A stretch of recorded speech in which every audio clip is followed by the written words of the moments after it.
افکار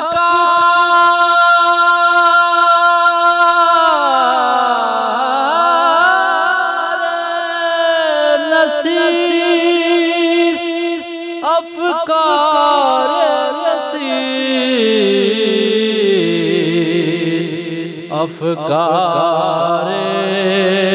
نصیر افکار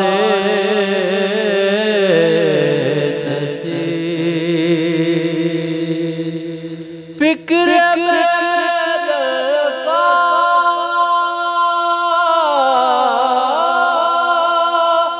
ہنسی برتا ہے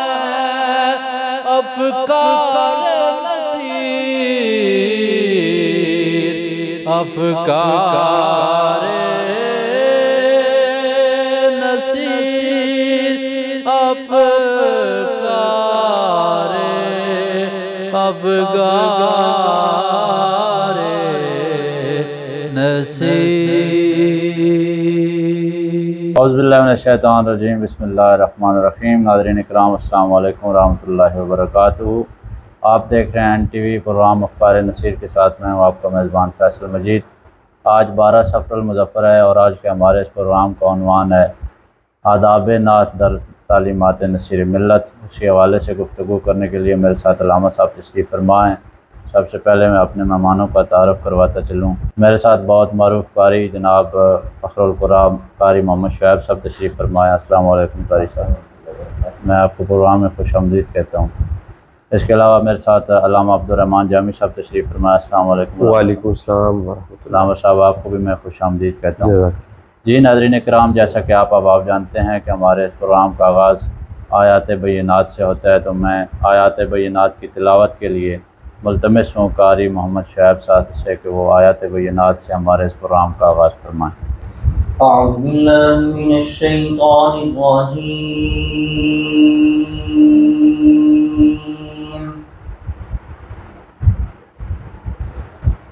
بسم اللہ الرحمن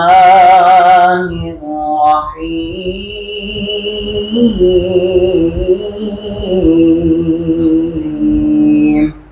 سبحان اللہ۔ سبحان ربک رب العزة عما یصفون، اللہ اکبر، سبحان اللہ۔ وسلام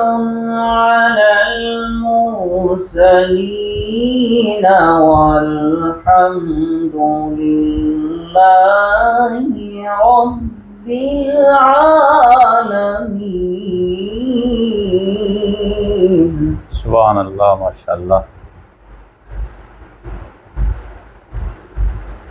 سبحان ربک رب العزة عما يصفون، وسلام على المرسلين۔ سبحان اللہ، ماشاء اللہ، ماشاء اللہ۔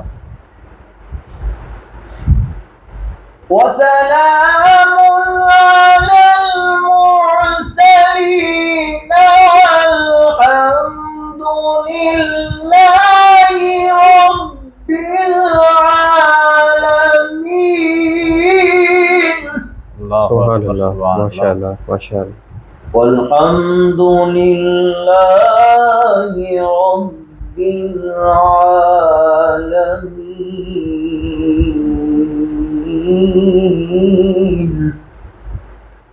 بسم اللہ الرحمن الرحیم۔ سبحان اللہ۔ والضحى والليل إذا سجى، ما ودعك ربك وما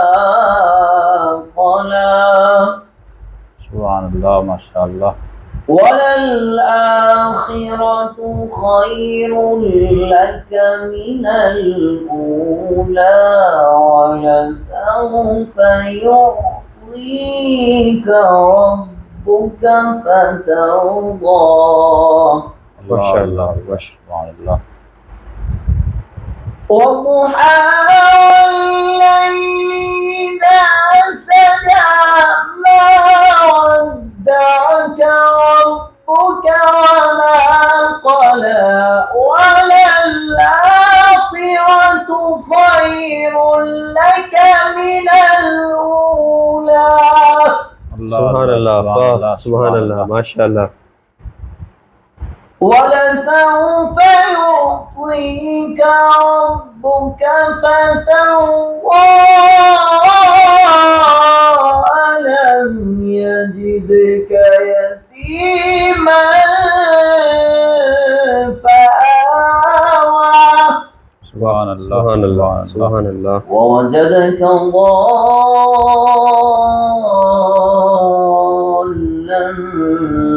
فهدى ووجدك عائلا فأغنى اللہ اللہ سبحان اللہ ووجدك ضالا فهدى ووجدك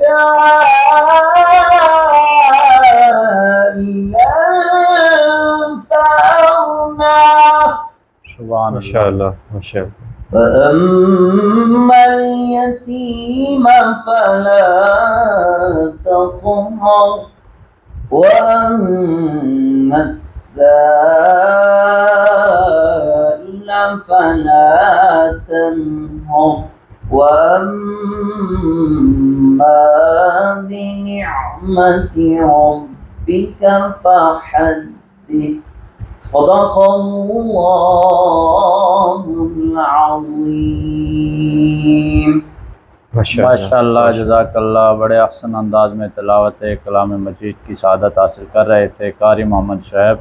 اللہ تعالیٰ سے دعا ہے کہ اللہ تعالیٰ ان کے علم و عمل میں مزید برکتیں عطا فرمائے ان کے سوز و گداز میں مزید برکتیں عطا فرمائے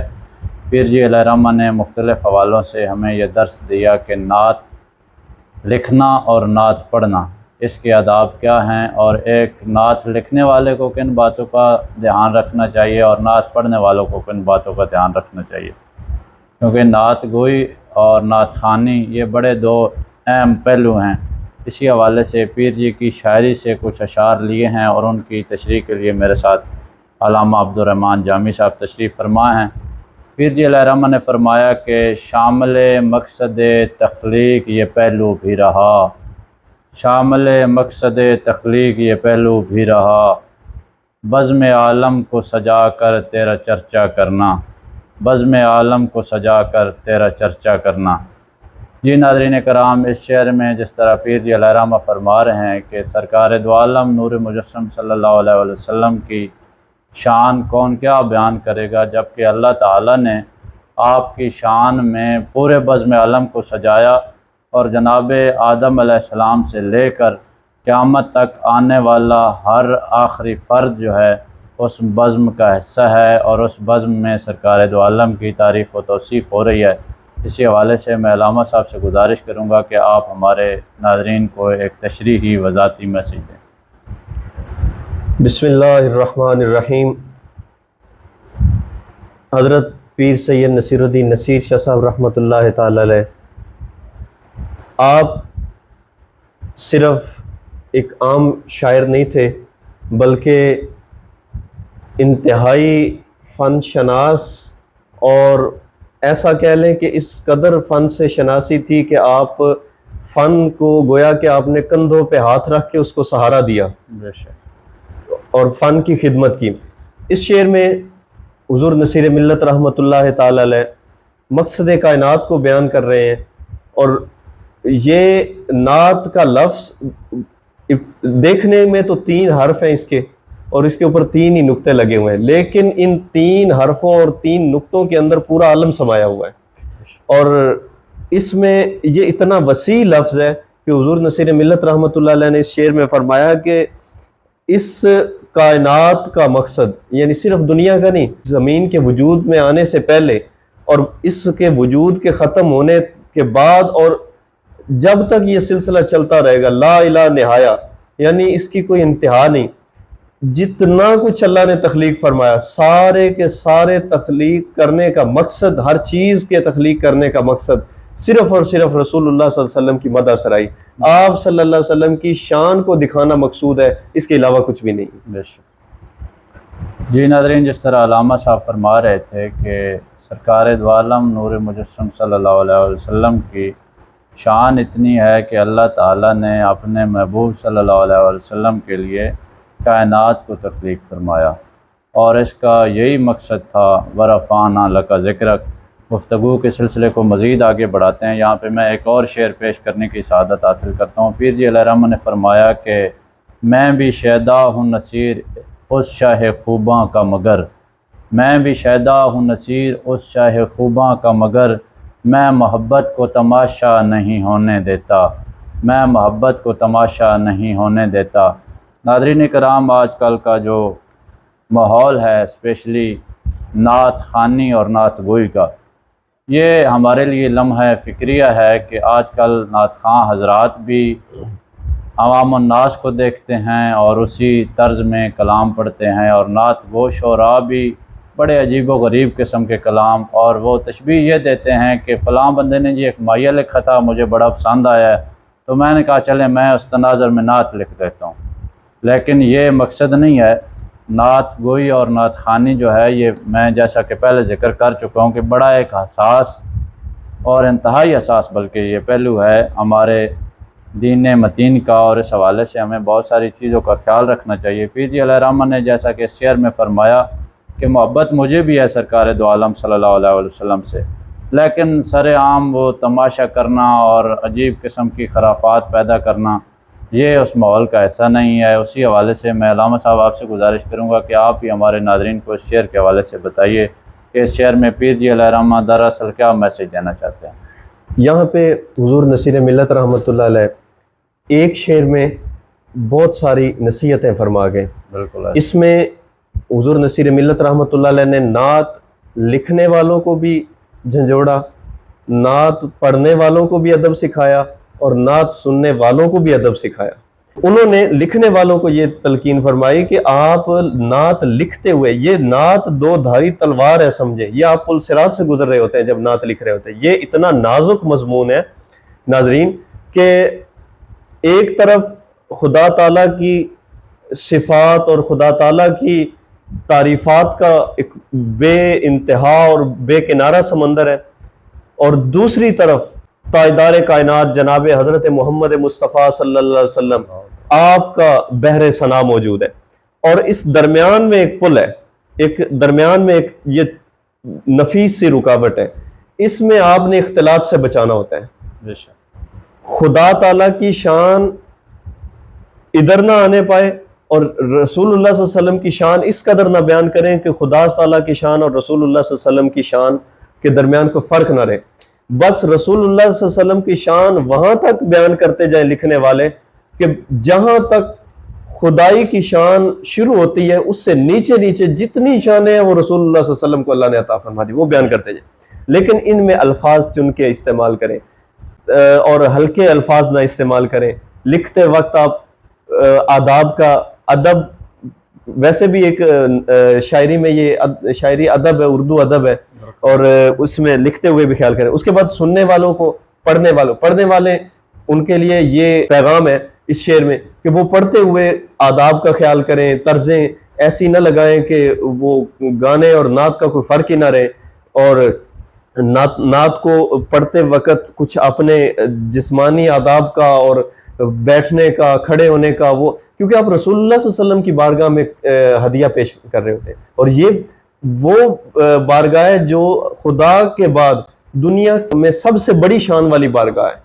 آپ ایک شیخ کی بارگاہ میں، ایک استاد کی بارگاہ میں، ایک بڑے آدمی کو بڑے احترام سے، ادب سے کھڑے ہوتے ہیں، تو جب رسول اللہ صلی اللہ علیہ وسلم کی بارگاہ میں ہدیہ پیش کرتے ہیں تو وہاں پہ بھی لباس کا خیال کریں، اپنی شخصیت کا خیال کریں، الفاظ کا، طرز کا، ان چیزوں کا خیال کرتے ہوئے نعت پڑھیں. سننے والوں کو یہ پیغام آپ دے رہے ہیں کہ آپ بھی جب سننے کے لیے بیٹھیں تو باوضو ہو کے آداب کے ساتھ، محفل میں جائیں تو سر ڈھانپ کے جائیں، اور بے جا شور شرابہ اور واہ واہ کرنے کی بجائے سبحان اللہ اور اس طرح کے یعنی ادب کے ساتھ جس کا بھی جس لحاظ سے نعت کے شعبے کے ساتھ تعلق ہے وہ سارے کے سارے انتہائی آداب کا خیال رکھتے ہوئے رسول اللہ صلی اللہ علیہ وسلم کی نعت کے ساتھ وابستہ رہے۔ باب جبریل کے پہلو میں ذرا دھیرے سے،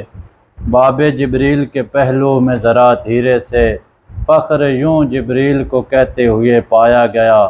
فخر یوں جبریل کو کہتے ہوئے پایا گیا، اپنی پلکوں سے درے یار پہ دستک دینا، اپنی پلکوں سے درے یار پہ دستک دینا، اونچی آواز ہوئی عمر کا سرمایا گیا، اونچی آواز ہوئی عمر کا سرمایا گیا۔ جی ناظرین، علامہ صاحب گفتگو فرما رہے تھے نعت کے آداب کے حوالے سے۔ چونکہ آج کا ہمارا پروگرام جو ہے وہ قبلہ پیر سید نصیر الدین نصیر گیلانی علیہ رحمہ کی تعلیمات کی روشنی میں ہے، تو اسی حوالے سے علامہ صاحب نے گفتگو فرمائی۔ پیر جی علیہ رحمہ نے مختلف کلاموں میں کئی ایک ایسے اشعار کہے ہیں کہ جن کو اگر ہم توجہ سے پڑھ لیں ایک دفعہ تو یقیناً ہماری رہنمائی ہو جاتی ہے کہ ہمیں نعت پڑھنی کیسے چاہیے، نعت سننی کیسے چاہیے، یا نعت لکھنی کیسے چاہیے۔ پیر جی علیہ رحمہ ایک جگہ پہ فرماتے ہیں کہ کسی وقت یا محمد کی صدا کو میں نہ بھولا، کسی وقت یا محمد کی صدا کو میں نہ بھولا، دم نزع بھی زباں پر یہ کلام چل رہا ہے۔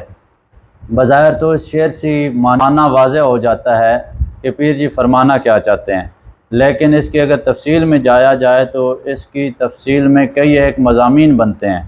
اور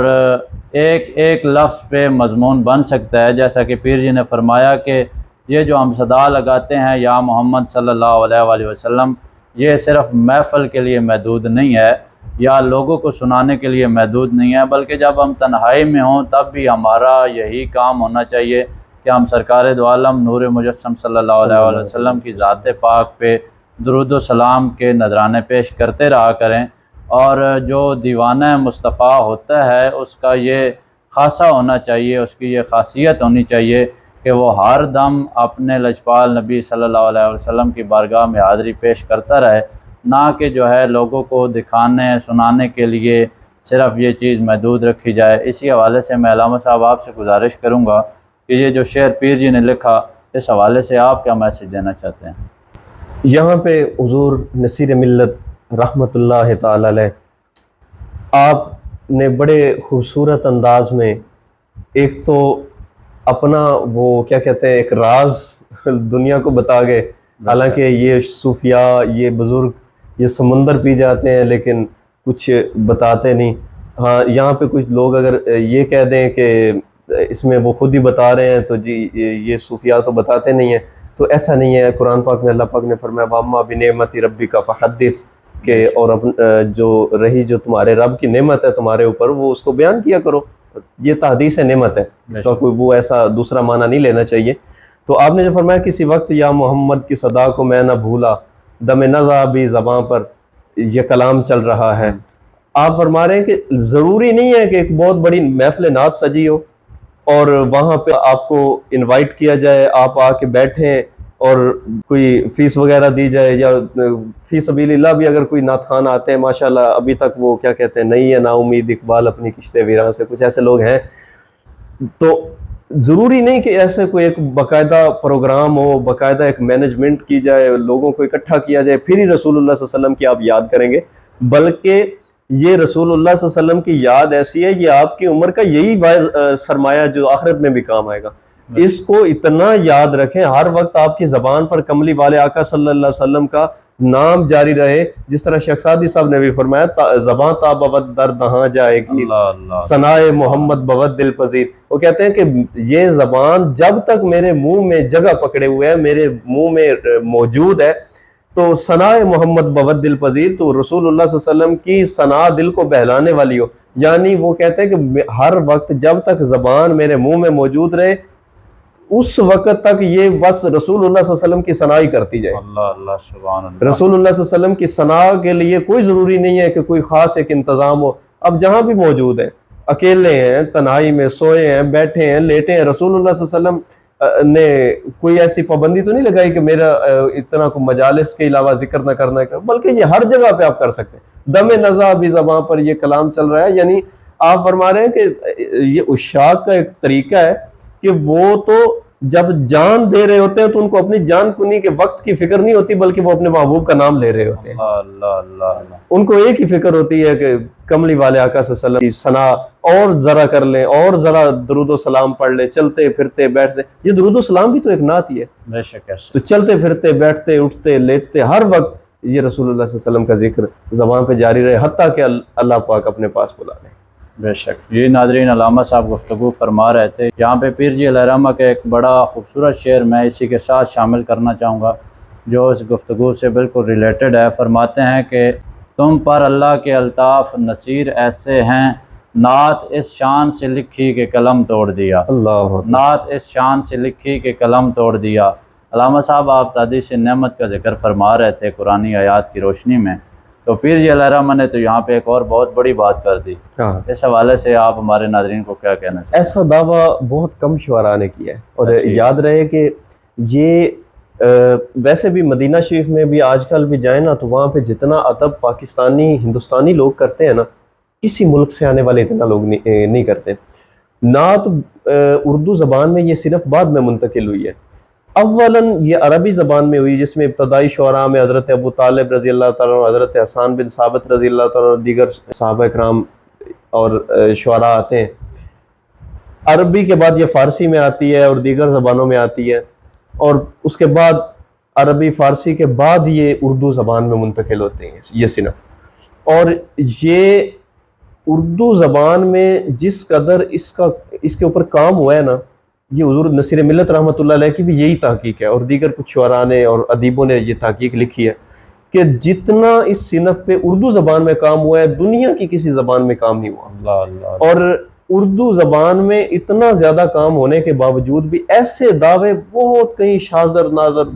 کو ڈھونڈنے سے مل جائیں تو مل جائیں، ورنہ اتنا بڑا دعویٰ کوئی نہیں کرتا کہ نعت اس شان سے لکھی کہ قلم توڑ دیا. یہ ایک بہت ہی اونچا دعویٰ ہے. اور لوگ کہیں گے کہ دیکھیں جی،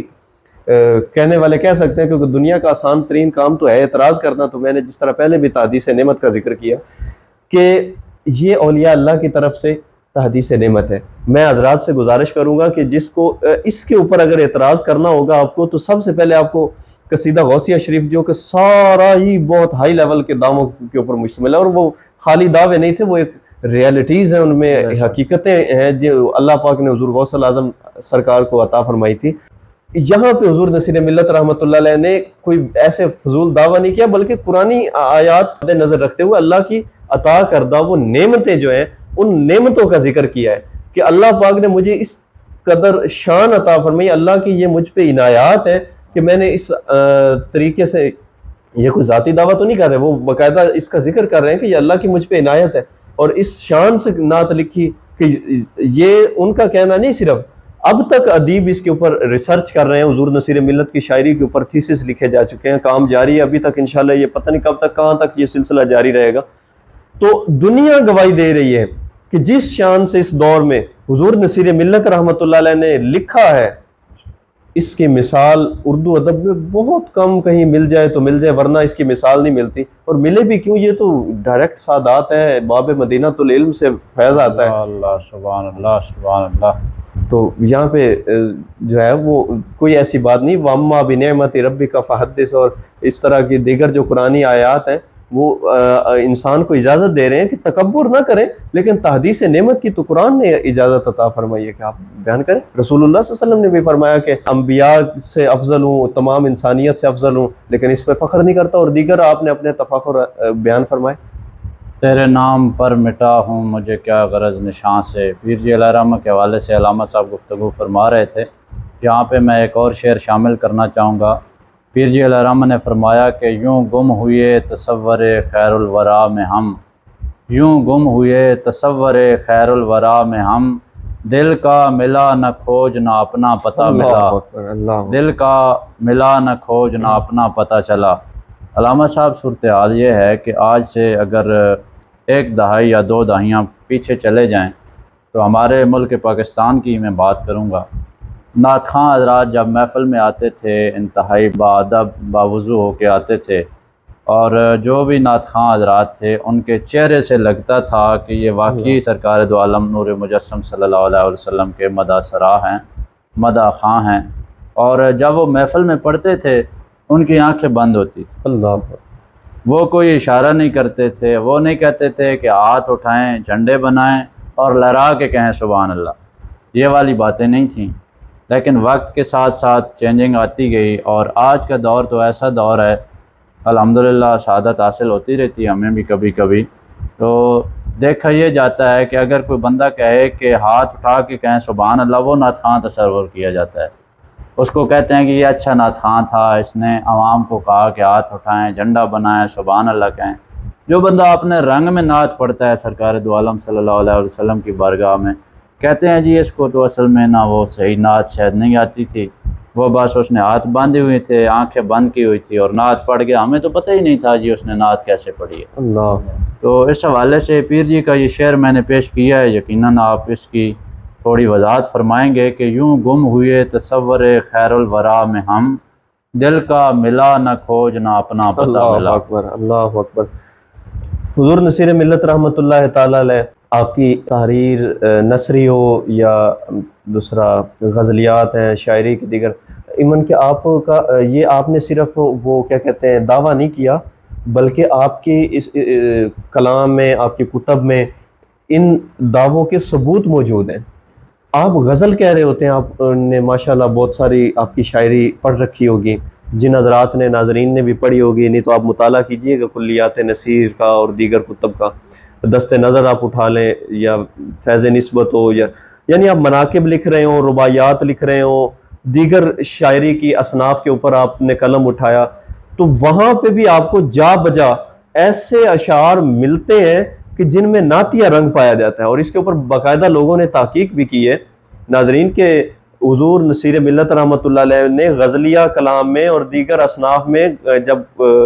آپ نے قلم اٹھایا تو اس وقت وہاں پہ بھی جگہ جگہ پہ آپ کو نعت کا رنگ غالب نظر آئے گا، یعنی ان کو لکھتے لکھتے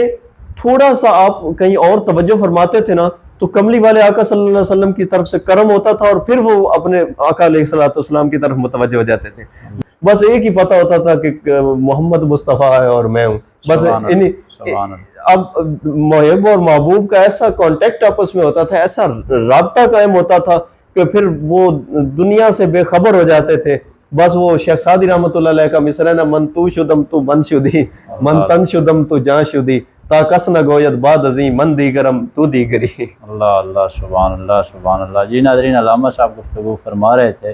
شعر کے حوالے سے، تو ہمیں چاہیے کہ جب ہم سرکار دو عالم صلی اللہ علیہ وسلم کی بارگاہ میں حاضر ہوں تو اس کے جو آداب ہیں وہ پیش نظر رکھنے چاہیے۔ بالکل جس طرح میں نے پہلے بھی ذکر کیا کہ وہ چیز نہیں ہونی چاہیے کہ بس شور شرابہ کیا، اور یقین جانے بڑی محفل نعت ہوتی ہے نا، معذرت کے ساتھ ان میں اگر ہم چلے جائیں نا کہ ہم نعت سننے جا رہے ہیں تو وہاں پہ تو بندے کو سمجھ ہی نہیں لگتی، اتنا شور ڈالا ہوتا ہے، اتنا وہ عجیب ماحول کریٹ کیا ہوتا ہے کہ محفل نعت میں چلے جائیں آپ کو نہیں پتہ چلتا کہ نعت خان کیا پڑھ رہا ہے۔ یہ ایک حقیقت ہے، تلخ حقیقت ہے۔ کیا یہ رسول اللہ صلی اللہ علیہ وسلم کی محفلوں کا رنگ تھا؟ ذرا احادیث، کتب احادیث اٹھائیں، جب صحابہ کرام نے نعتیں لکھی پڑھی، یا جب حضرت حسان بن ثابت رضی اللہ تعالیٰ عنہ ایک دفعہ تخیل کریں وہ کس شان سے نعت لکھتے پڑھتے ہوں گے کہ رسول اللہ صلی اللہ علیہ وسلم اپنی چادر مبارک بچھا رہے ہیں کہ حسان ذرا آؤ میری نعت بیان کرو، خود کملی والے آقا صلی اللہ علیہ وسلم فرما وہ ایسے پڑھتے تھے۔ آداب دیکھیں، نعت خوانی یہ کوئی وہ غزلیہ قوالیاں اور وہ چیز نہیں ہے کہ شور شرابہ ان میں چلتا رہے۔ نعت کو اس انداز میں پڑھیں۔ آپ پہلے ذرا ذہن میں سوچ لیا کریں ناظرین کہ جب آپ نعت پڑھنے لگے تو پہلے ایک تخیل کر لیا کریں کہ آپ فرض کرو رسول اللہ صلی اللہ علیہ وسلم کی بارگاہ میں حاضر ہوں تو آپ وہاں پہ کس انداز میں کلام کر سکتے ہیں، بس اس سے آپ کو نیچے نہیں آنا چاہیے، اس انداز میں آپ کلام کریں۔ جی ناظرین، علامہ صاحب گفتگو فرما رہے تھے، یہاں پہ میں ایک بات شامل کرنا چاہوں گا۔ ایک بڑے ہی معروف ثناخواں، بہت بڑا نام دنیا نعت کا، الحاج خالد حسنین خالد رحمۃ اللہ تعالی علیہ، میرے خیال میں اس عہد کی جو نعت والی شخصیت ہے، نعت خواں ہے جو، وہ خالد حسنین خالد علیہ رحمہ۔ یہ نہیں کہ میرا ان سے تعلق ہے تو میں یہ بات کر رہا ہوں، آپ رحمۃ اللہ تعالیٰ علیہ ایک ٹی وی چینل پر انٹرویو دے رہے تھے یا کسی حوالے سے گفتگو ہو رہی تھی، تو کسی نے آپ سے سوال کیا کہ آپ یہ بتائیے کہ آپ جب محفل میں جاتے ہیں تو آپ کا جو انداز ہے وہ باقی نعت خوانوں سے کافی الگ ہے، آپ نہیں کہتے جھنڈا بنائیں ہاتھوں کو اور لہرائیں، یہ کریں وہ کریں، تو کیا یہ موجودہ دور کے نعت خوانی کے اعتبار سے آپ کافی پیچھے نہیں رہ گئے؟ تو انہوں نے بڑا خوبصورت جملہ ارشاد فرمایا، انہوں نے فرمایا کہ یہ نہیں دیکھنا چاہیے کہ آپ کو سننے والے کتنے ہیں، اگر 1000 بندے جو ہے وہ جھنڈا بنا کے ہاتھوں کو لہرا رہے ہیں تو شاید وہ محفل سے باہر نکلیں تو وہ بھول جائیں کہ ہم نے سنا کیا ہے، لیکن جب آپ انتہائی تسلی سے باادب ہو کے نعت پڑھتے ہیں تو سننے والوں میں سے 2-4 بندے بھی اگر ایسے ہونا کہ جو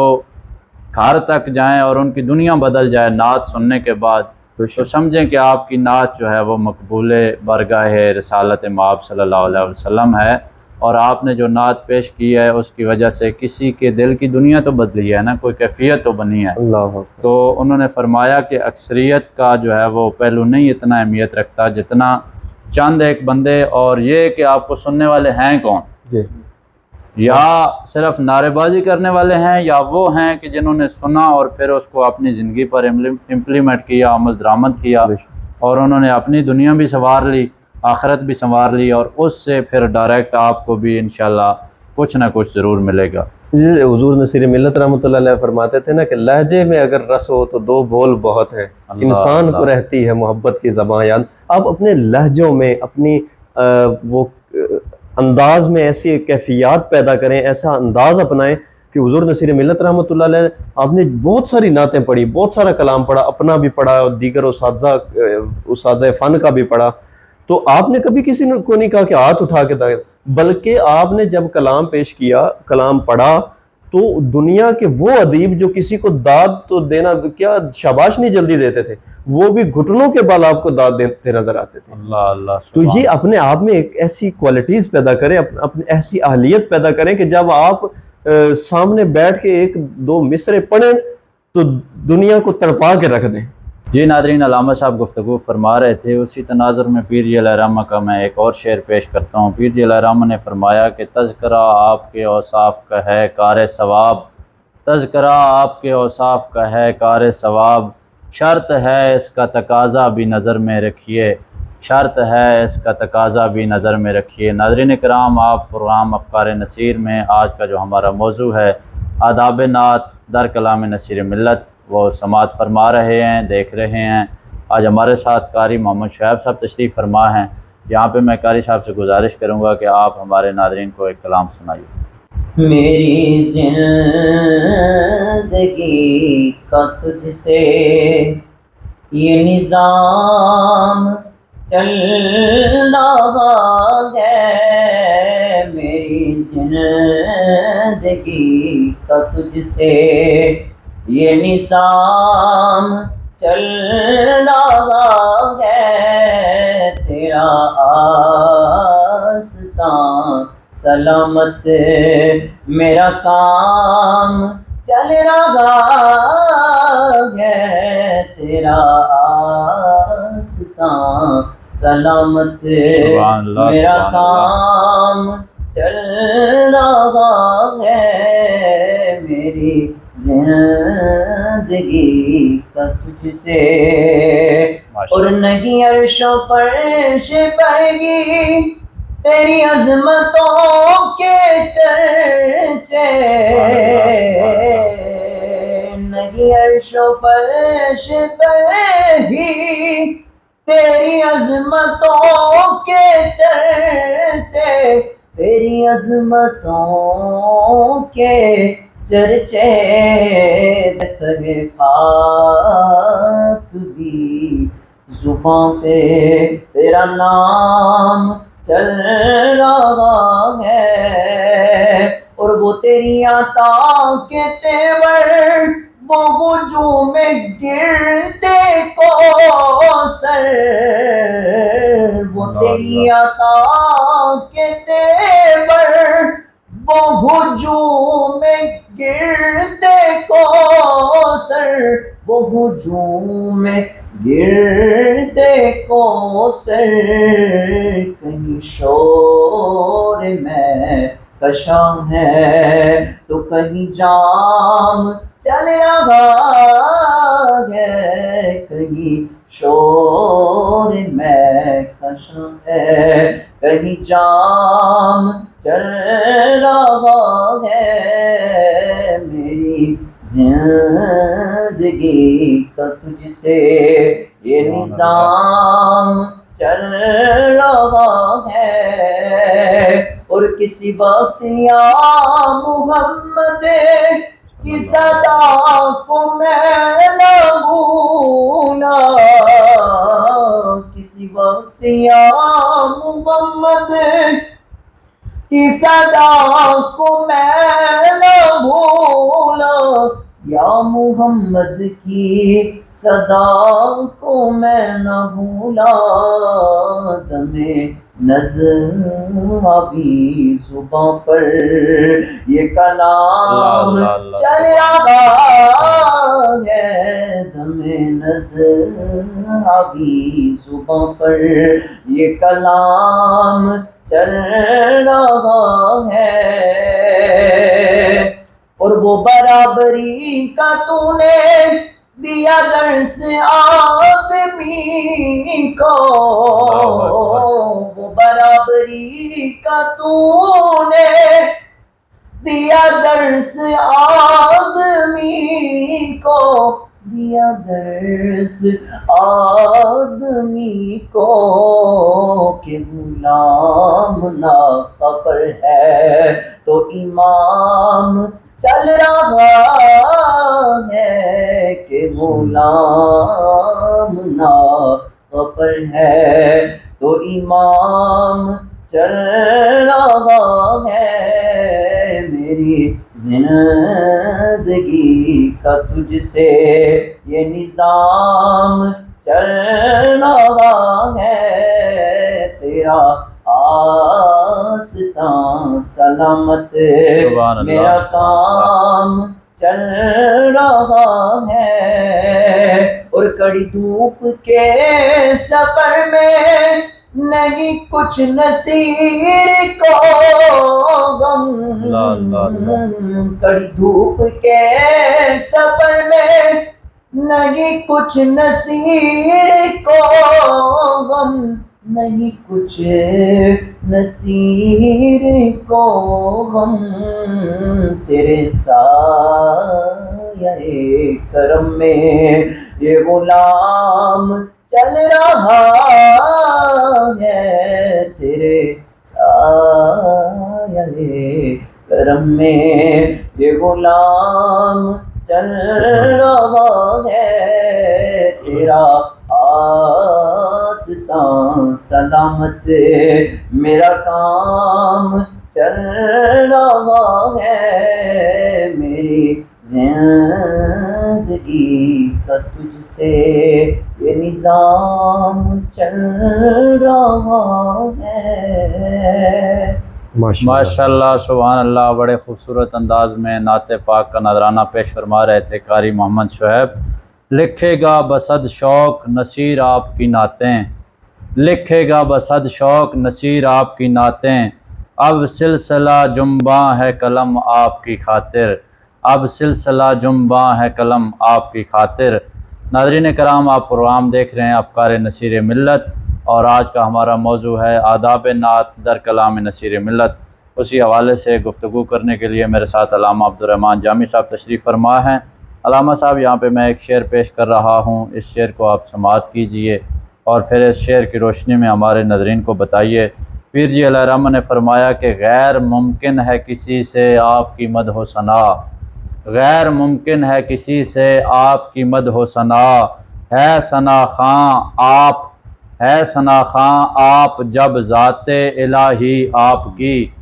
ہے ثنا خواں آپ جب ذات الہی آپ کی۔ جی علامہ صاحب، یہاں پہ پیر جی نے مطلب ہماری جو کاوشیں ہیں، کوششیں ہیں لوگوں کی جو نعت گوئی کرتے ہیں، ان کو ایک بڑا فکری قسم کا میسج دیا ہے کہ آپ کیا نعت لکھیں گے۔ اللہ تعالیٰ کی ذات جب سرکار دو عالم کی نعت میں پورا قرآن مجید اتار سکتی ہے تو اس حوالے سے آپ کیا کریں گے؟ تو آپ جو ہے اسی حوالے سے ہمارے ناظرین کو میسیج دیجیے۔ یہاں پہ جناب چراغ گولڑا شاعر ہفت زباں حضور نصیر ملت رحمۃ اللہ تعالی علیہ، آپ نے بڑے خوبصورت انداز میں کلام فرمایا، اور پہلے سب سے اس شعر کے اوپر ایک سوال پیدا ہوتا ہے کہ ادھر تو کہہ رہے تھے فلاں شاعر نعت خان ہے، فلاں نعت خان ہے، وہ نعت گو شاعر ہے، وہ ثنا خان ہے، یعنی اس طرح کے الفاظ استعمال ہو رہے ہوتے ہیں، اور ادھر سے آپ فرما رہے ہیں کہ کوئی ہے جو ثنا کر سکتا ہے؟ کون ثنا کر سکتا ہے رسول اللہ صلی اللہ علیہ وسلم کی؟ تو یہاں پہ میں ناظرین کچھ ایک احادیث سے حوالہ پیش کرتا ہوں کہ ایک حدیث شریف پیش کی جاتی ہے کہ رسول اللہ صلی اللہ علیہ وسلم نے فرمایا کہ لا صلاۃ الا بفاتحۃ الکتاب، کہ سورہ فاتحہ کے بغیر نماز ہوتی ہی نہیں، جبکہ احناف کے نزدیک وہ جو احکام ہے یہ شفاف ہے، یہ ایک فقہی مسئلہ ہے، خیر اس طرف ہم نہیں جاتے۔ مختصر یہ کہ جمہور کا فتویٰ یہی ہے کہ یہاں پہ کمال نماز کی نفی ہے، کہ کامل نماز نہیں ہوتی۔ اس طرح کچھ اور احکام بھی شریعت میں موجود ہیں جن کے بارے میں کہا جاتا ہے کہ یہاں پہ کمال کی نفی ہے، کہ کمال اس وقت حاصل ہوگا جب یہ کام کریں گے، جب یہ بہت ساری مثالیں، بات لمبی ہو جائے گی، مثال دے کے بات سمجھانا مقصود ہے کہ یہاں پہ جو آپ نے فرمایا ہے کہ کوئی ثنا بیان کر سکتا ہے، آپ کا مفہوم یہ ہے کہ کون بیان کر سکتا ہے؟ جب اللہ بیان فرما رہا ہے تو اللہ کے بعد کوئی ہے جو ثنا کر سکے؟ اس کا مطلب یہ ہے کہ یہ جو چھوٹے چھوٹے لوگ ہم شروع کیے ہوتے ہیں، کوئی ثنا خوانی کر رہا ہے، کوئی ثنا لکھ رہا ہے اپنے اپنے انداز میں، نظم میں، نثر میں، یہ سارے کے سارے ساری زندگیاں صرف کر دیں تو کملی والے آقا صلی اللہ علیہ وآلہ وسلم کی ثنا کا حق ادا نہیں کر سکتے۔ کیوں؟ کہ اللہ رب العزت نے ان کو شان ہی اس قدر بلند عطا فرما دی ہے کہ جن کی اولاد کے بارے میں پیر میر علی شاہ صاحب رحمۃ اللہ علیہ فرمائے کہ اہل بیت کا معاملہ ایسا ہے، اہل بیت کی شان ایسی ہے، آپ کے فرمان کا مفہوم ہے کہ یہ انسانی سمجھ میں، انسانی عقل میں آ ہی نہیں سکتی۔ اللہ تو جن کی اولاد کی شان انسانی عقل میں نہ آ سکے، اس کملی والے آقا صلی اللہ علیہ وسلم کی شان کس کو سمجھ آ سکتی ہے؟ اور اس کا حق کون ادا کر سکتا ہے؟ اس کا حق ناظرین صرف اور صرف اللہ ہی ادا کر سکتا ہے۔ اللہ کو ہی پتا ہے کہ اس نے کملی والے آقا صلی اللہ علیہ وسلم کو کیا شان عطا فرمائی، یا رسول اللہ صلی اللہ علیہ وسلم کو پتا ہے؟ یہ وہ شان عطا کرنے والا جانے یا شان وصول کرنے والا جانے، ہم تو صرف اپنی وہ حاضریاں لگوا کے اپنی بخشش کا سامان کر رہے ہیں۔ جس طرح آپ حضور نصیر ملت رحمۃ اللہ علیہ کا ایک شعر ہے کہ تیرے بحر ثنا میں زور کے افکار ہم نے چلا دیں پڑھ کے بسم اللہ مجرہا و مرساہا، کہ آپ نے فرمایا زور کے افکار، یعنی تیرے وہ بحر ثنا میں، زورق کہتے ہیں چھوٹیاں چھوٹیاں کشتیاں، کہ وہ بالکل جو چھوٹی چھوٹی کشتیاں استعمال کرتے ہیں ملاح یا دیگر یہ کشتی رانی کرتے ہیں، ایک دو بندے اس میں بیٹھتے ہیں، اس کو زورق کہتے ہیں، بالکل چھوٹی کشتی۔ کہ کملی والے آقا صلی اللہ علیہ وسلم جتنی ہم نے ساری زندگی میں آپ کی ثنائیں کی، آپ کی تعریفات کی، آپ کے بارے میں لکھا، آپ کی شان بیان کی، وہ ساری کی ساری تیرے بحر ثنا کے مقابلے میں زورق یعنی چھوٹی چھوٹی کشتی ہیں۔ اللہ اللہ اللہ۔ تو تیرا نعت کا سمندر تو اس کا تو کنارہ ہی نہیں ہے، اس کا ادراک کون کر سکتا ہے؟ اس کا ابتدا انتہا صرف اللہ ہی جانتا ہے، اور کوئی نہیں جانتا۔ جرت مدح نبی کر تو رہا ہوں لیکن، جرت مدح نبی کر تو رہا ہوں لیکن، حرف اظہار میں تاثیر کہاں سے لاؤں، اللہ حرف اظہار میں تاثیر کہاں سے لاؤں۔ جی ناظرین کرام، آپ پروگرام دیکھ رہے ہیں افکار نصیر۔ آج کا ہمارا موضوع آداب نعت در تعلیمات نصیر ملت۔ پروگرام میں گفتگو کا سلسلہ بھی جاری ہے، یہاں پہ ایک چھوٹا سا بریک لیتے ہیں، ہمارے ساتھ رہیے۔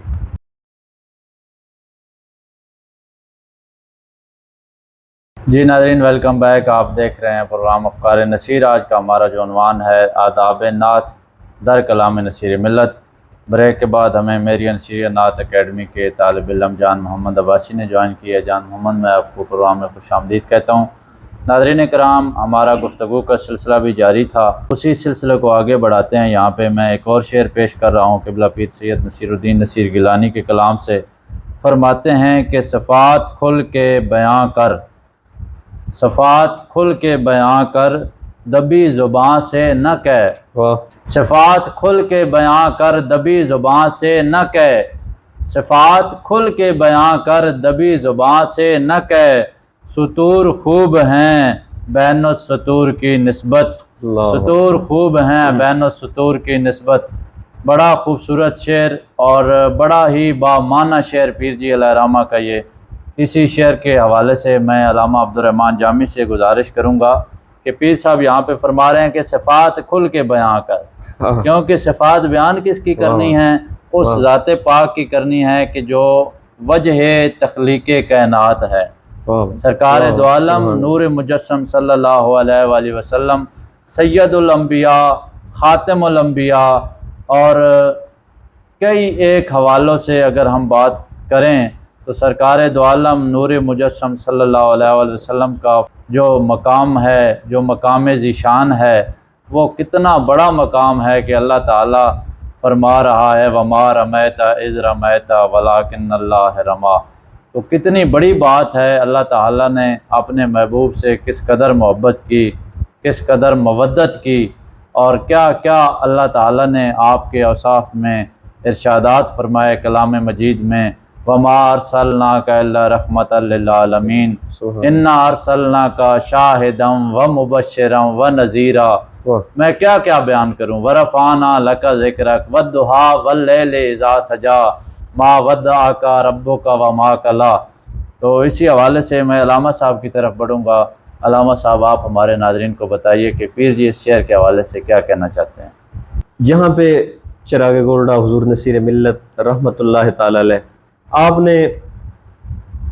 دو مصروں کے اندر بہت بڑی بات فرما دی، بہت اعلیٰ شعر لکھا ہے۔ آپ نے یہاں پہ ایک لفظ استعمال فرمایا کہ بین السطور، یہ خصوصاً درس نظامی کے طلباء ناظرین جو تھوڑے درس نظامی کے فنون سے واقف ہیں، انہوں نے دیکھا ہوگا کہ کتابوں کے اندر نا جب عربی عبارات لکھی ہوتی ہیں نا تو دو لائنوں کے درمیان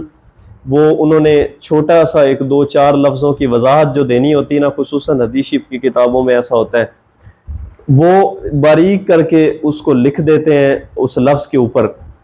تو اس کو کہا جاتا ہے کہ بین السطور یہ لکھا ہوا ہے، بین السطور یہ لکھا ہوا ہے، بین السطور یہ وضاحت دی گئی ہے۔ بین السطور کا مطلب یہ ہوتا ہے کہ لائنوں کے درمیان باریک سا وہ کر کے وضاحتی بیان یا کوئی چیز لکھنی ہو تو اس کو لکھ دیتے ہیں، اس کو بین السطور بولتے ہیں۔ تو یہاں پہ حضور نصیر ملت رحمۃ اللہ علیہ فرما رہے ہیں کہ کملی والے آقا صلی اللہ علیہ وسلم کی ثنا، آپ کی صفات، آپ کی جو خوبیاں ہیں ان کو ذرا آپ کھل کے بیان کریں۔ فرمایا اِنَّا أَعْطَيْنَاكَ الْكَوْثَرَ۔ یہاں پہ تو اللہ رب العزت نے وہ تمام اعتراضات کے رستے ہی بند فرما دیے۔ فرمایا کہ اے محبوب ہم نے آپ کو کوثر عطا فرمایا، اور کوثر کے بہت سارے لوگوں نے معنی کیے۔ سب سے بہترین معنی مفسرین نے جو کیا ہے کہ انہوں نے لکھا ایک جملے میں، بہت پیاری تفسیر یہ فرمائی مفسرین اکرام نے کہ اللہ نے دنیا میں جتنی خیر کثیر تھی وہ ساری کی ساری لپیٹ کے اللہ نے رسول اللہ صلی اللہ علیہ وسلم کو عطا فرما دی۔ سبحان اللہ۔ جتنی خیر کثیر تھی وہ ساری کی ساری کملی والے آقا صلی اللہ علیہ وسلم کو عطا فرما دی گئی۔ جب اللہ نے عطا کرتے وقت حساب نہیں فرمایا، تم بیان کرتے وقت کیوں جھجکتے ہو؟ کھل کے بیان کرو کملی والے آقا کی ثنا۔ بس خدا کی شان کی حدوں کو حفاظت میں رکھیں، ان کو کراس نہ کریں، ان کو آگے، ان سے آگے بڑھے نہیں۔ بس اس کے علاوہ جو کملی والے آقا کی ثنائیں آپ کھل کے بیان کرتے جائیں، چاہے کوئی کیا کہتا رہے۔ یہ نہ دیکھیں کہ فلانے کی یہ فرمائش ہے، فلاں کی یہ فرمائش ہے، اس کا یہ حکم آ گیا، یہ آرڈر آ گیا۔ نہیں، نعت میں یہ نہیں چلتا۔ نعت میں صرف یہی ہے کہ سامنے کملی والے آقا کی ذات آپ کے تصور میں ہو، آقا علیہ الصلوۃ والسلام کی ذات کو تصور میں رکھ کے بس جو آپ کا دل گواہی دینا کہ یہ کملی والے آقا کی بارگاہ میں پیش کر دیں،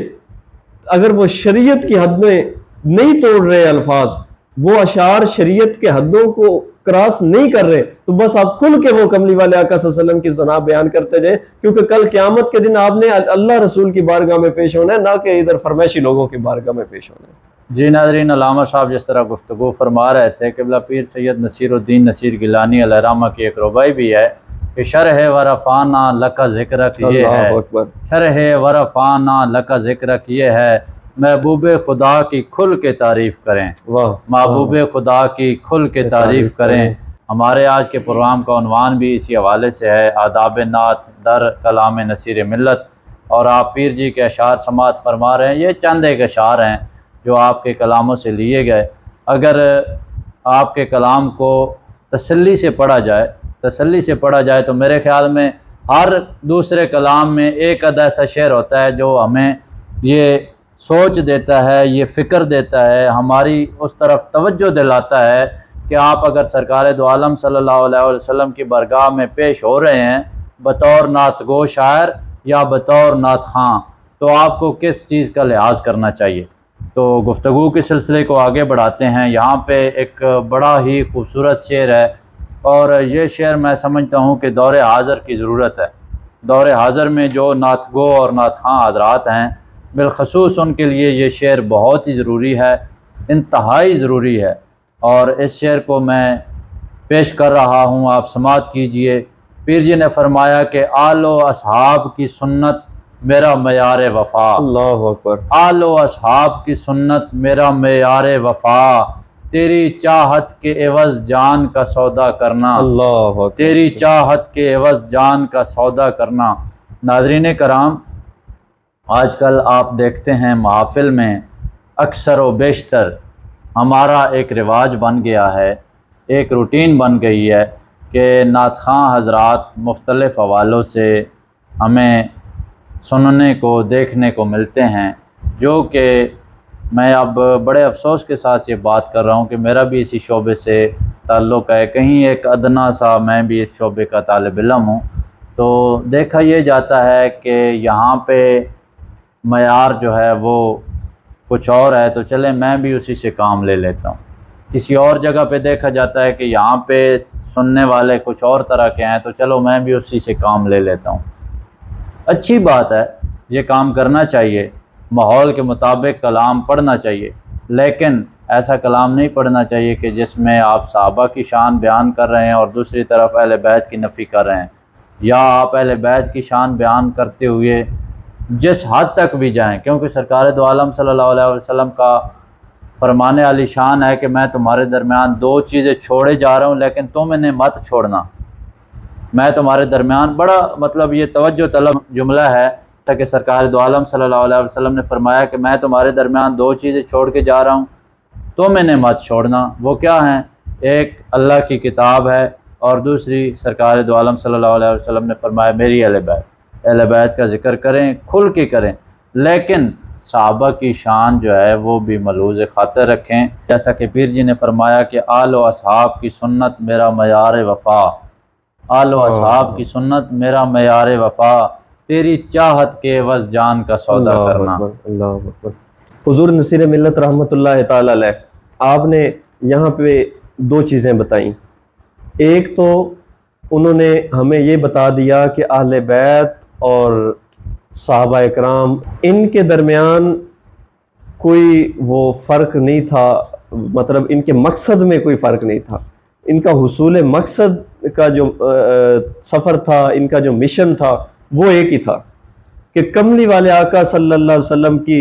وفاداری میں اپنی جانوں کو قربان کر دینا۔ اور آپ فرمانے میں کہ اپنا بھی یہی معیار وفا ہے کہ رسول اللہ صلی اللہ علیہ وآلہ وسلم کی ناموس کے اوپر، آپ کی شان کے اوپر، آپ کی عزت کی خاطر اپنی جان کا نذرانہ تک پیش کر دینا، یہ وفا کا ایک وہ معیار ہے جس کے بعد آپ کو کہا جا سکتا ہے کہ یہ بندہ رسول اللہ صلی اللہ علیہ وسلم کا وفادار ہے، کہ اگر جان کی بھی ضرورت پڑے تو وہ رسول اللہ صلی اللہ علیہ وسلم کی بارگاہ میں پیش کر دیں۔ دوسری چیز یہ، جس طرح محترم پروفیسر صاحب ذکر فرما رہے تھے کہ رسول اللہ صلی اللہ علیہ وسلم کی مدح سرائی آپ جب فرما رہے ہوتے ہیں، آپ اس کے ساتھ جب آل رسول صلی اللہ علیہ وسلم، دونوں طرف سے بعض جگہ پہ غلو پایا جاتا ہے، افراط و تفرید دونوں جانب سے، کوئی آل رسول صلی اللہ علیہ وسلم کی شان بیان کرتے کرتے صحابہ کرام رضوان اللہ علیہم اجمعین ان کی شان میں تنقیص کر دیتا ہے، اور کوئی صحابہ کرام کی مدح سرائی کرتے ہوئے، ان کی مناقب پڑھتے ہوئے آل بیت کی شان میں گستاخی کر دیتا ہے۔ ایسی بات نہیں ہونی چاہیے. اور اس کی بنیادی وجہ جو میں سمجھتا ہوں یہ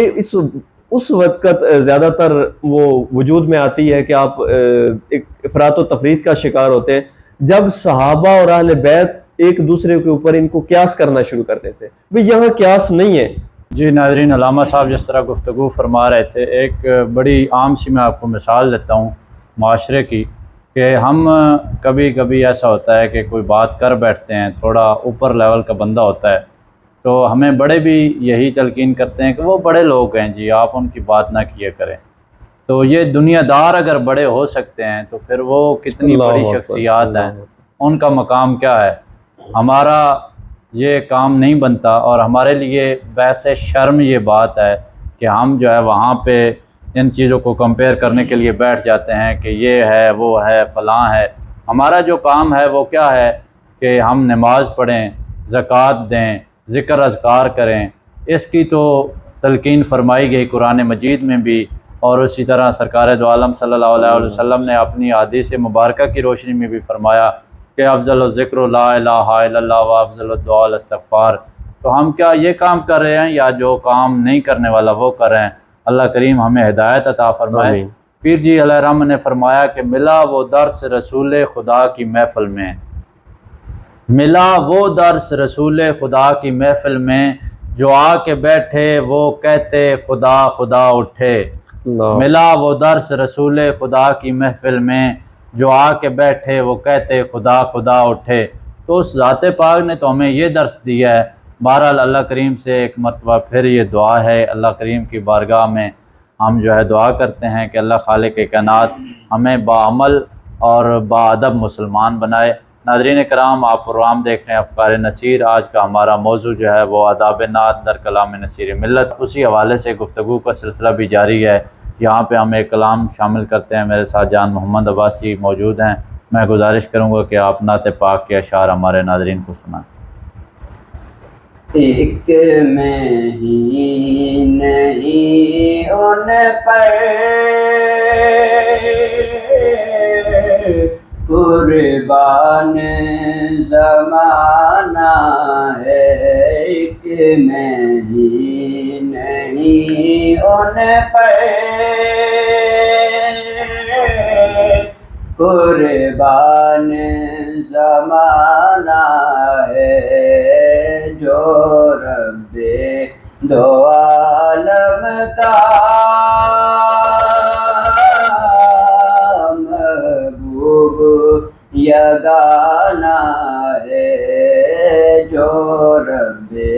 دو عالم کا محبوب یگانہ ہے. کل پل سے ہمیں جس نے کل پل سے ہمیں جس نے خود پار لگانا ہے. کل پل سے ہمیں جس نے خود پار لگانا ہے.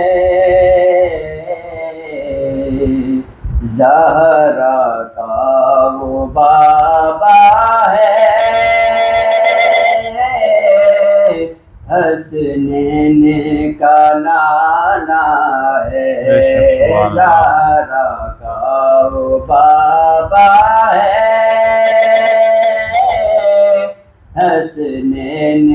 کا نانا ہے. آؤ در زہرا پر، آؤ در زہرا پر پھیلائے ہوئے دامن. آؤ در زہرا پر پھیلائے ہوئے دامن.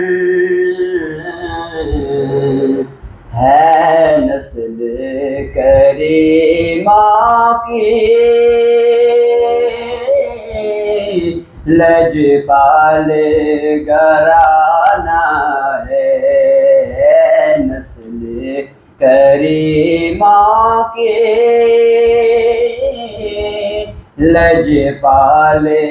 گھرانہ ہے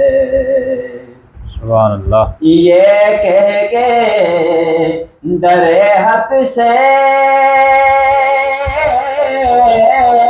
یہ کہہ کے در حق سے لی موت میں کچھ مہلت یہ کہہ کے در حق سے لی موت میں کچھ مہلت میلاد کی آمد ہے محفل کو سجانا ہے میلاد کی آمد ہے محفل کو سجانا ہے محروم کرم سکو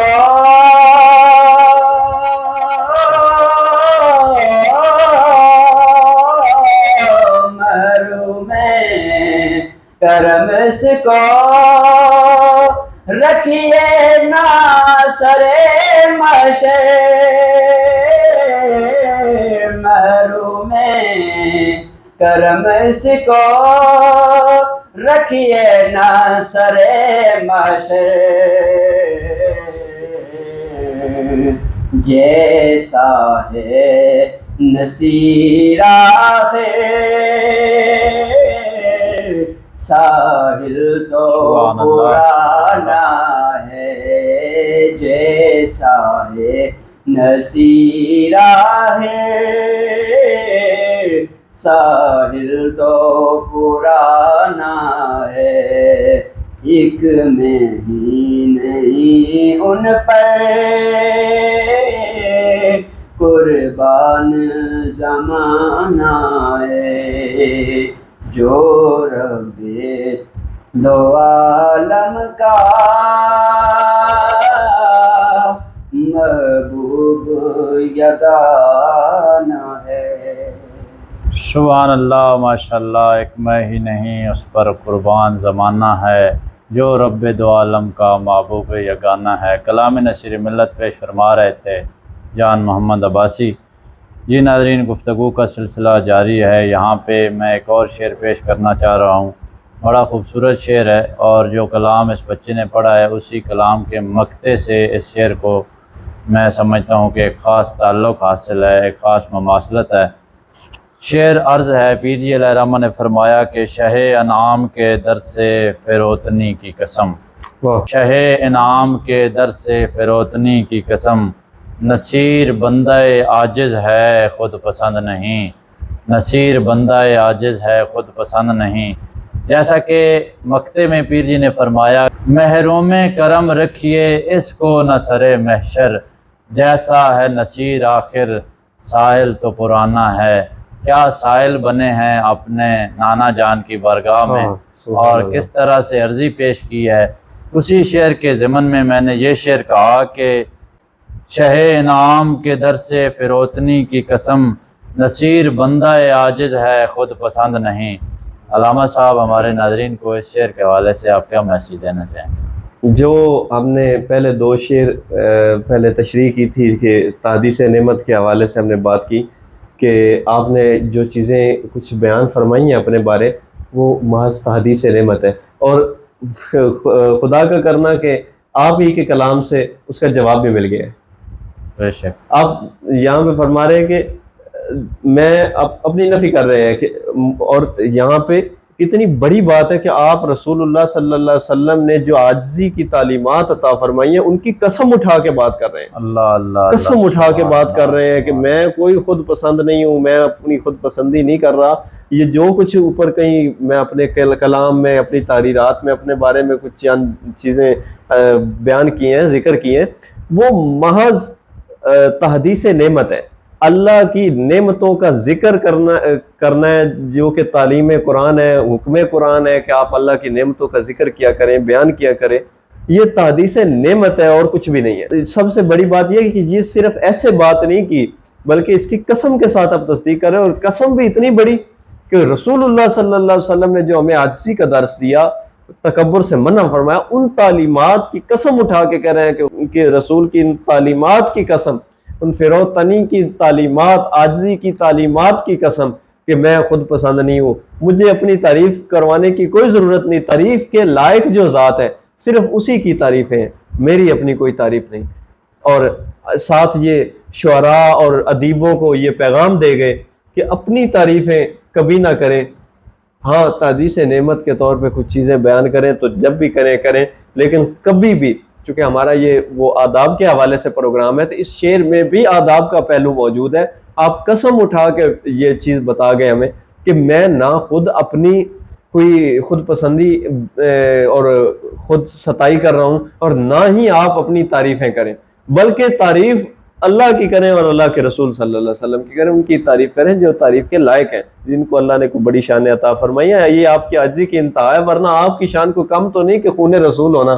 رسول اللہ صلی اللہ علیہ وسلم کے خون سے ہونا، غوث پاک رحمۃ اللہ علیہ کی اولاد سے ہونا، حضرت اعلیٰ پیر میر علی شاہ صاحب کے خاندان سے ہونا، یہ بڑے مقام اور شان کی بات ہے، لیکن پھر بھی وہ ان کا عاجزی کا مقام دیکھیں آپ۔ سبحان اللہ سبحان اللہ۔ جی ناظرین، جس طرح علامہ صاحب گفتگو فرما رہے تھے، پیر جی علیہ الرحمہ نے اپنے خطاب میں یہ بات فرمائی کہ میں نے شان جناب امام حسین علیہ السلام میں کلام لکھا،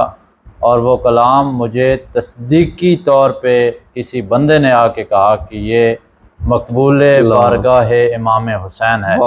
کہ اس نے امام علی مقام کو دیکھا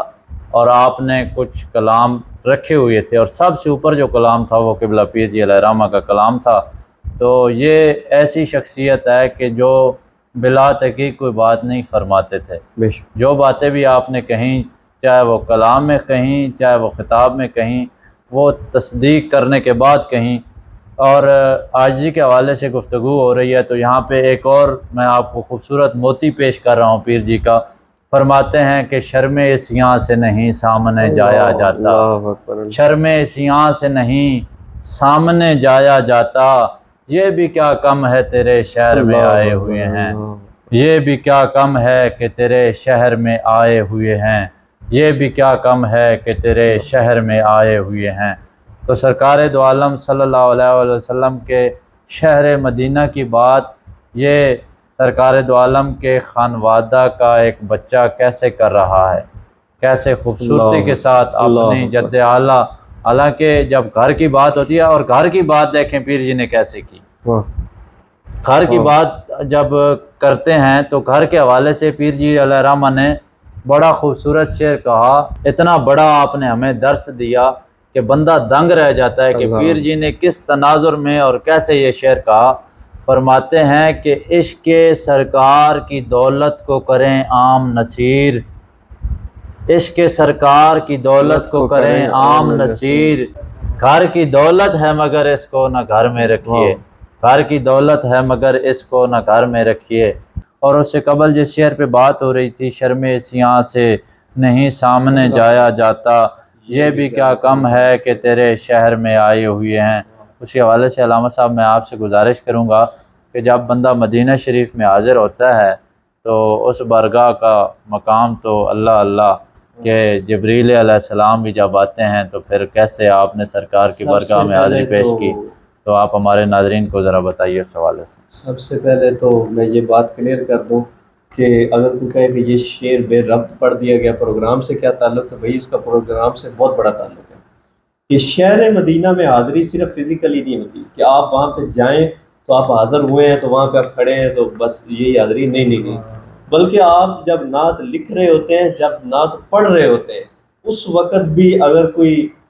اہل دل آدمی ہو تو وہ اس وقت بھی مدینہ شریف میں حاضر ہوا ہوتا ہے، وہ اس وقت بھی مدینہ پاک میں دست بستہ موجود ہوتا ہے۔ تو رسول اللہ صلی اللہ علیہ وسلم کی بارگاہ میں حاضری وہ تخیلات میں ہو یا آپ ڈائریکٹ وہاں پہ شہر مدینہ میں جسمانی طور پہ موجود ہو، دونوں صورتوں میں آپ آداب کی تلقین فرما رہے ہیں ناظرین کرام، آپ پروگرام دیکھ رہے ہیں افکار نصیر۔ آج کا ہمارا عنوان آداب نعت در کلام نصیر ملت، اسی حوالے سے گفتگو کا سلسلہ جاری ہے۔ پیر جی علیہ الرحمہ نے بڑی گہرائی میں یہ شعر کہا ہے، اور اس شعر کو سمجھنا انتہائی ضروری ہے نعت گو شاعروں کے لیے، نعت خوانوں کے لیے، اور محفل کروانے والوں کے لیے۔ یہ سب حضرات کے لیے یہ شعر سمجھنا انتہائی ضروری ہے۔ فرماتے ہیں، ہے وہ دیوانہ جو دیوانہ محمد کا نہیں، اللہ اکبر، ہے وہ دیوانہ جو دیوانہ محمد کا نہیں، ہے وہ سودائی محمد کا جو سودائی نہ ہو، ہے وہ سودائی محمد کا جو سودائی نہ ہو۔ اب پہلی تو بات یہ ہے کہ شاعری کی ترکیب دیکھیں کہ پیر جی نے اس کا سانچہ کیا بنایا ہے۔ باتیں دونوں منفی کی ہیں، لیکن پہلی آپ نے شروع پازیٹیو سے کی ہے اور اس کا آگے سے منفی پہلو واضح فرمایا، اور دوسری بات جب آپ نے کہی تو پہلے اس کا نیگیٹو پہلو بتایا، پھر پازیٹیوٹی کی طرف گئے۔ اب یہ بڑی خوبصورت ترکیب کے ساتھ پیر جی نے اس شعر کو سجایا، اور کیا خوب لکھا کہ ہے وہ دیوانہ جو دیوانہ محمد کا نہیں، ہے وہ سودائی محمد کا جو سودائی نہ ہو۔ جی علامہ صاحب، اس حوالے سے آپ کیا کہنا چاہیں گے؟ چراغ گولڈا حضور نصیر ملت رحمۃ اللہ تعالی علیہ، آپ اس شعر میں پوری انسانیت کو جھنجھوڑ رہے ہیں، پورے مطلب روئے زمین پر موجود مسلمانوں کو درس دے رہے ہیں۔ آپ نے اس میں درس دیا کہ جو رسول اللہ صلی اللہ علیہ وسلم کا دیوانہ نہیں بنا، یعنی محبت اس قدر کرے، عشق اس قدر رسول اللہ صلی اللہ علیہ وسلم سے کرے کہ دنیا کا ایک یار یہ کو پاگل ہے، یہ پاگل ہو گیا ہے محبت میں، یہ دیوانہ ہو گیا ہے، مجنون ہو گیا ہے رسول اللہ صلی اللہ علیہ وسلم کی محبت۔ اس قدر کی محبت رسول اللہ سے، اس لیول کی محبت رسول اللہ صلی اللہ علیہ وسلم سے کریں، اور جو نہیں کرتا تو فرماتے ہیں کہ وہ دیوانہ ہے۔ یعنی یہ دیوانہ نیگیٹو معنی میں ہے کہ جس کو آپ کہتے ہیں کہ بس عقل و فارغ ہے، وہ دماغی طور پہ پاگل بندے کے ساتھ تشبیہ دے رہے ہیں کہ جو رسول اللہ صلی اللہ علیہ وسلم کے ساتھ عشق و محبت اس قدر نہیں کرتا کہ دنیا کا کہ یار یہ تو پاگل ہو گیا عشق میں، محبت میں یہ پاگل ہو چکا ہے۔ اس لیول کا اگر عشق آپ نہیں کرتے تو سمجھ لیں کہ آپ پھر وہ ایک دماغی طور پہ مفلوج آدمی ہے کہ رسول اللہ صلی اللہ علیہ وسلم۔ تو آپ فرمائیں کہ جو ان کا سودائی نہیں وہ اصل میں سودائی ہے، یعنی مقصد حیات کملی والے آقا صلی اللہ علیہ وسلم اور آپ کی آل بیت اور آپ کی تعلیمات نہیں ہے، وہ سودائی ہے۔ یعنی وہی بات آ جاتی، بس یہ لفظ چینج ہے، معنی ایک ہی ہے کہ وہ دماغی طور پہ فارغ ہے، ایک بیوقوف آدمی، اور اس کے اندر کوئی فرق نہیں جو رسول اللہ صلی اللہ علیہ وسلم کے ساتھ محبت نہیں کرتا، اور محبت بھی وہ جو کمال درجے کی محبت ہے۔ جی ناظرین کرام، علامہ صاحب بڑی خوبصورت گفتگو فرما رہے تھے اس شعر کے حوالے سے۔ پیر جی علیہ الرحمہ نے فرمایا کہ یہی نعت ہے جو نصیر کی، وہ صدا ہے اس کے ضمیر کی، یہی نعت ہے جو نصیر کی، وہ صدا ہے اس کے ضمیر کی، چلو وہ خدائے سخن نہیں، چلو وہ خدائے سخن نہیں، کہو نا خدائے سخن تو ہے۔ پیر جی علیہ الرحمہ کا یہ شعر آپ توجہ سے سنیے ناظرین، فرماتے ہیں یہی نعت ہے جو نصیر کی، وہ صدا ہے اس کے ضمیر کی، چلو وہ خدائے سخن نہیں، کہو نا خدائے سخن تو ہے۔ اس شعر میں پیر جی علیہ الرحمہ نے اپنے اوپر تنقید کرنے والوں کو ایک بڑا زبردست پیغام دیا، ایک ایسا پیغام دیا کہ بندہ سوچ میں ڈوب کر مر جائے، اور اس تخیل میں جب وہ جائے تو تب وہ جا کے وہاں پہ دیکھے کہ پیر صاحب نے کہا کیا تھا، فرمایا کیا تھا۔ کیونکہ آپ رحمۃ اللہ تعالی علیہ کے کلام سے اگر ہم کچھ چیزیں لیں، یہ ابھی ہم ویسے بھی طالب علم حضرات ہیں، چند کلاموں سے یہ میں نے کچھ اشعار جمع کیے ہیں اور ہم اس پروگرام میں لے کے آئے ہیں آپ کے سامنے۔ تو ان اشعار کی روشنی میں یہ جو گفتگو ہے وہ کیا کہتے ہیں کہ ہم گفتگو کیا کریں گے، سفینہ چاہیے بحر بے قرار۔ ہاں، تو ہمارے پاس تو سفینہ بھی نہیں ہے، لیکن ابھی یہ گھنٹے سے زیادہ کا پروگرام ہو چکا ہے اور ابھی بھی گفتگو ہم اس کو شارٹ کر رہے ہیں۔ تو ہمارے جیسا بندہ اگر چند شعروں پہ اتنی گفتگو کر سکتا ہے تو وہ جو سمندر ہے دی اموست کی صورت میں کم از کم 550-600 نعتیں ہیں، پھر رباعیات ہیں، پھر آپ کی مناقب ہیں، پھر غزلیات ہیں، اور ایک بات یاد رکھیں، جو صوفی کی غزل ہوتی ہے نا وہ بھی نعت ہوتی ہے۔ تصوف کے اندر جو غزل لکھی جاتی ہے وہ نعت کے زمرے میں آتی ہے۔ تو یہ خیر ایک لمبی بات ہے، کبھی پھر موقع ملا تو کریں گے انشاءاللہ۔ پیر جی علیہ رحمہ کا یہ شعر حضرت میں نے پیش کیا کہ یہی نعت ہے جو نصیر کی، وہ صدا ہے اس کے ضمیر کی، چلو وہ خدائے سخن نہیں، کہو نا خدائے سخن تو ہے۔ اس حوالے سے آپ کیا کہنا چاہیں؟ جہاں پہ حضور نصیر ملت رحمۃ اللہ علیہ بیجا تنقید کرنے والے نقاد ان کو مخاطب فرما رہے ہیں، اور آپ فرما رہے ہیں کہ دیکھیں اردو ادب میں کتنی خدمت ہوئی اس فن کی، بر صغیر کے بڑے بڑے اساتذہ فن کے کلام، ان کے اشعار وہ منصہ شہود پہ چھپ کے آئے ہوئے ہیں، لوگوں نے پڑھے بھی ہوں گے۔ ہمارے جو ناظرین ادب سے وابستہ ہیں ان کو یہ فیصلہ کرنے میں میرا خیال ہے کہ زیادہ وقت نہیں لگے گا، جو ادب سے وابستہ ہوں گے، کہ کئی لوگ ایسے ہوتے ہیں جو نعت لکھتے ہیں نا، ان کی نعت لکھی ہوئی پڑھتے ہیں لوگ تو وہ دل میں نہیں اترتی۔ اس میں ایک وجہ یہ ہوتی ہے کہ وہ صرف لفاظی کر رہے ہوتے ہیں، وہ دل سے کلام نہیں کر رہے ہوتے، بس لغتیں ڈھونڈی، ان میں سے الفاظ جوڑے اور تراکیب بنائی اور لفاظی سے کام لیا اور جانے دیا۔ اس وجہ سے ان کے کلام میں تاثیر نہیں ہوتی۔ بڑے بڑے لفاظی والے کلام موجود ہیں اہل فن کے، لیکن ان کو لوگ جانتے ہی نہیں، وہ مشہور ہی نہیں ہوئے۔ یہ شہرت اللہ کی عطا کردہ ہوتی ہے، اور جس خلوص کے ساتھ، جتنے خلوص کے ساتھ شاعر شعر کہتا ہے وہ اتنا ہی زیادہ مقبول ہوتا ہے مخلوق کے زبانوں میں، مخلوق کے سامنے وہ اتنا ہی زیادہ مقبول ہوتا ہے۔ حضور نصیر ملت رحمۃ اللہ علیہ کا کلام نہ صرف بر صغیر پاک و ہند میں بلکہ دنیا عالم میں بہت سارے ممالک میں یہ کلام پڑھا سنا جا رہا ہے، اس کے تراجم ہو رہے ہیں۔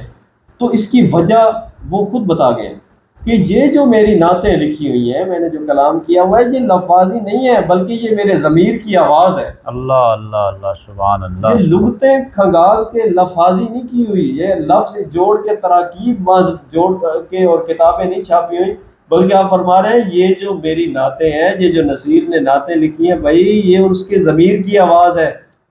اس کے تخیلات کا مجموعہ ہے۔ اندازہ لگائیں کہ جن کے تخیلات کی خوبصورتی کا یہ عالموں کو دنیا لگی ہوئی ہے تشریح کرنے میں، اس شخصیت کے دل و دماغ میں اللہ رب العزت نے کیا خزانے چھپا رکھے۔ اللہ اللہ، سبحان اللہ سبحان اللہ۔ یہ محض لفاظی کا کام نہیں تھا، آپ نے خود فرما دیا۔ آپ نے خود فرما دی۔ علامہ صاحب کہہ رہے تھے، پیر جی نے فرمایا کہ کی جنوں بشر کی شاہ و گدا، ڈٹھی جس وی نصیر او شان خدا، اڈے ہوش تے منہوں بول پیا، سبحان اللہ ما اجمل کا ما احسن کا ما اکمل کا، کتھے مہر علی کتھے تیری ثنا، گستاخ اکھیں کتھے جاڑیاں۔ اور آگے اسی کو میں تھوڑا بڑھاؤں گا۔ پیر جی نے صرف یہ شعر نہیں کہا، پیر جی نے فرمایا کہ کہنے کو تو نعتیں سب نے کہیں، کہنے کو تو نعتیں سب نے کہیں، یہ نعت نصیر آفاقی ہے، یہ نعت نصیر آفاقی ہے، کتھے مہر علی کتھے تیری ثنا، کیا خوب کہا سبحان اللہ، کتھے مہر علی کتھے تیری ثنا، کیا خوب کہا سبحان اللہ۔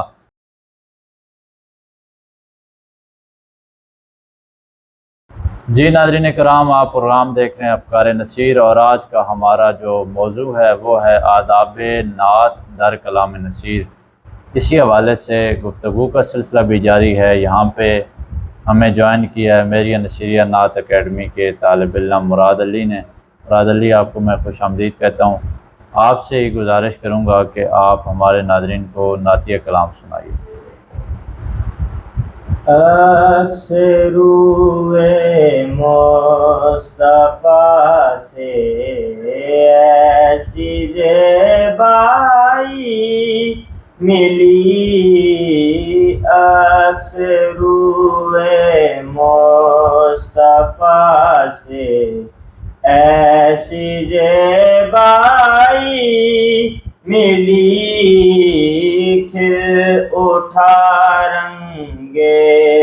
چمن کھل اٹھا رنگے چمن پھولوں کو رعنائی ملی جس طرف اٹھی نگاہیں محفل کونین میں جس طرف اٹھی نگاہیں محفل کونین میں رحمت للعالمین کی رحمت للعالمین کی جلوہ فرمائی ملی رحمت للعالمین کی جلوہ فرمائی ملی کھل اٹھا رنگے چمن پھولوں کو رعنائی ملی عرض طیبہ میں میسر آ گئی دو گز زمین عرض طیبہ میں میسر آ گئی دو گز زمین یوں ہمارے منتشر یوں ہمارے منتشر اجزا کو یکتائی ملی یوں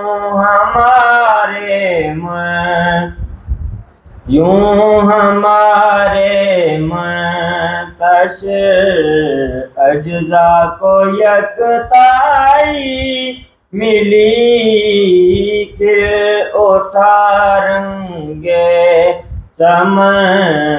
پھولوں کو رعنائی ملی بحر عشق